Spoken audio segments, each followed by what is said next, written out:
जय श्री कृष्ण भक्तों। योगिनी एकादशी आषाढ़ मास के कृष्ण पक्ष की एकादशी। धर्मराज युधिष्ठिर बोले कि हे जनार्दन, मैंने ज्येष्ठ मास में शुक्ल पक्ष के निर्जला एकादशी की कथा सुनी। अब आप कृपा करके आषाढ़ मास के कृष्ण पक्ष की एकादशी की कथा का वर्णन कीजिए। इस एकादशी का नाम क्या है तथा महात्म्य क्या है, सो सब वर्णन कीजिए। श्री कृष्ण भगवान बोले कि हे राजन, आषाढ़ मास के कृष्ण पक्ष की एकादशी का नाम योगिनी है। इसके व्रत से समस्त पाप नष्ट हो जाते हैं और इस लोक में भोग तथा परलोक में मुक्ति देने वाला है। हे राजेश्वर, यह एकादशी तीनों लोकों में प्रसिद्ध है। इसके व्रत से पाप नष्ट हो जाते हैं। आपसे पुराण में कही हुई कथा को कहता हूँ, ध्यान पूर्वक सुनो। अलकापुरी नाम की नगरी में एक कुबेर नाम का राजा राज्य करता था। वह शिव भक्त था। उसकी पूजा के लिए हेममाली पुष्प लाया करता था। उसके विशालाक्षी नाम की अत्यंत सुंदर स्त्री थी।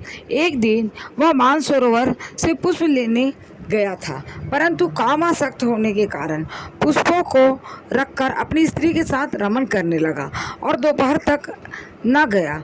जब राजा कुबेर को उसकी राह देखते देखते दोपहर हो गई तो उसने क्रोधपूर्वक अपने सेवकों को आज्ञा दी कि तुम लोग जाकर हेममाली का पता लगाओ कि वह अभी तक पुष्प क्यों नहीं लाया है। जब यक्षों ने उसका पता लगा लिया तो वह कुबेर के पास जाकर कहने लगे, हे राजन, वह माली अभी तक अपनी स्त्री के साथ रमन कर रहा है। यक्षों की इस बात को सुनकर कुबेर ने हेममाली को बुलाने की आज्ञा दी। हेममाली राजा कुबेर के पास सम्मुख डर से कांपता हुआ उपस्थित हुआ। उसको देखकर राजा कुबेर को अत्यंत क्रोध आया और उसके होठ फड़फड़ाने लगे। उसने कहा, रे पापी, महानीच कामी, तूने मेरे परम पूजनीय ईश्वरों के भी ईश्वर शिव जी का अनादर किया है। मैं तुझे श्राप देता हूँ कि तू स्त्री का वियोग भोगेगा और मृत्यु लोक में जाकर कोढ़ी होगा। कुबेर के श्राप से वह उसी क्षण स्वर्ग से पृथ्वी पर गिरा और कोढ़ी हो गया। उसकी स्त्री भी उसी समय उससे बिछुड़ गई।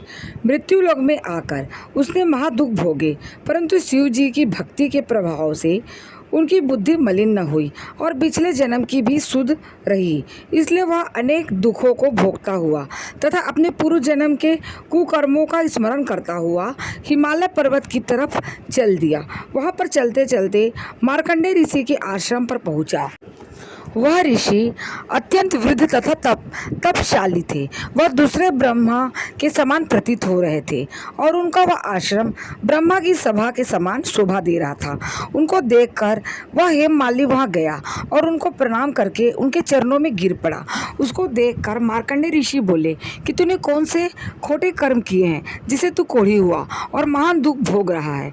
इस पर हेममाली बोला, हे मुनि, मैं यमराज कुबेर का सेवक था। मेरा नाम हेममाली है। राजा की पूजा के लिए नित्य प्रति पुष्प लाया करता था। एक दिन अपनी स्त्री के साथ विहार करते करते देर हो गई और दोपहर तक पुष्प लेकर ना पहुंचा। उन्होंने मुझे श्राप दिया कि तू अपनी स्त्री का वियोग भोग और मृत्यु लोक में जाकर कोढ़ी बन तथा दुख भोग। इससे मैं कोढ़ी हो गया हूँ और महान दुख भोग रहा हूँ। अतः आप कोई ऐसा उपाय बतलाइए कि जिससे मेरी मुक्ति हो जाए। इस पर मार्कंडेय ऋषि बोले कि भाई, तूने मेरे सम्मुख सत्य वचन कहे हैं, इसलिए मैं तेरे उद्धार के लिए एक व्रत बताता हूँ। यदि तू आषाढ़ मास के कृष्ण पक्ष की योगिनी नामक एकादशी का विधि पूर्वक व्रत करेगा तो तेरे समस्त पाप नष्ट हो जाएंगे। इस पर हेममाली बहुत प्रसन्न हुआ और मुनि के वचनों के अनुसार योगिनी एकादशी का विधि पूर्वक व्रत किया। इसके प्रभाव से वह फिर अपने पुराने रूप में आ गया और अपनी स्त्री के साथ विहार करने लगा। हे राजन, इस योगिनी की कथा का फल 88 सहस्त्र ब्राह्मणों के भोजन कराने के बराबर है। इसके व्रत से समस्त पाप दूर हो जाते हैं और अंत में स्वर्ग मिलता है। जय श्री कृष्णा। यदि भक्तों आपको हमारी कथा अच्छी लगी हो तो प्लीज़ लाइक, शेयर और सब्सक्राइब जरूर करिए। साथ में कमेंट बॉक्स में कमेंट करना मत भूलिए। जय श्री कृष्णा, जय श्री राधे।